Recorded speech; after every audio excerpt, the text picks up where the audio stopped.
18 जानेवारी 1818चं युद्ध केवळ एक सत्ता संघर्ष नव्हता, तो होता एक रणसंग्राम. ते होतं एक महायज्ञ, ज्यातल्या समशेरी फक्त शत्रूला हरवण्यासाठी तळपत नव्हत्या, तर पिढ्यानपिढ्या चालत आलेल्या अनिष्ट रूढींना खतपाणी घालणाऱ्या पेशवाईवर सपासप वार करत होत्या.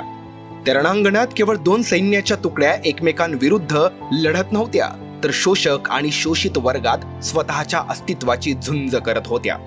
आजपर्यंत ज्यांच्या पाऊल ठस्यांनी जमीन बाटायची, त्या धरणीचा रक्ताने अभिषेक करून स्वतःच्या हक्काची जागा शोधणारी ती लढाई होती.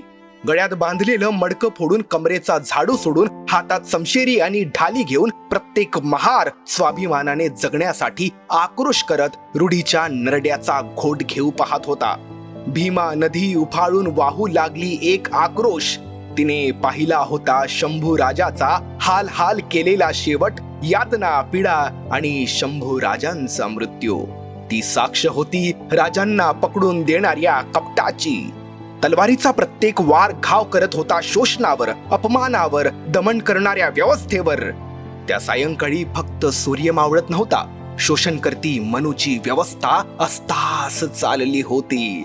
प्रत्येक महार सैनिक मुठीत सूर्य घेऊन जणू त्याला आव्हान देत होता, तुझे विषमतावादी चटके देणारे किरण आता नको, आता समता देणारी नवीन पहाट उजाडू दे. महारवाड्यातील महिला लेकरं बसली होती आस लावून. हाल, अपेष्टा, अब्रू लुटणारी बलात्कारी वासनांध पेशवाईची धिंड काढायला सज्ज होती कंबर कसून.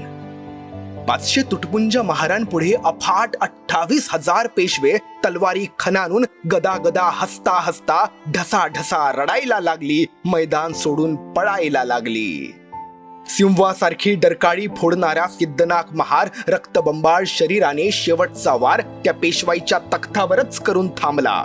त्याने गगनाला भिडेल इतका टाहो फोडला. त्याच्या डोळ्यांपुढे येऊन गेला इतिहास गुलामीचा, दबल्या पिचल्या रंजल्या गांजल्या लाखो अस्पृश्यांचा, दमनाचा, छळाचा, अत्याचाराचा, माय बहिणींच्या अब्रूचा. तो हंबरडून शांत झाला. विजय मिळाला, पण तो विजय सत्तेसाठी नव्हता. तो विजय माणूस म्हणून माणसाच्या जगण्यासाठी होता.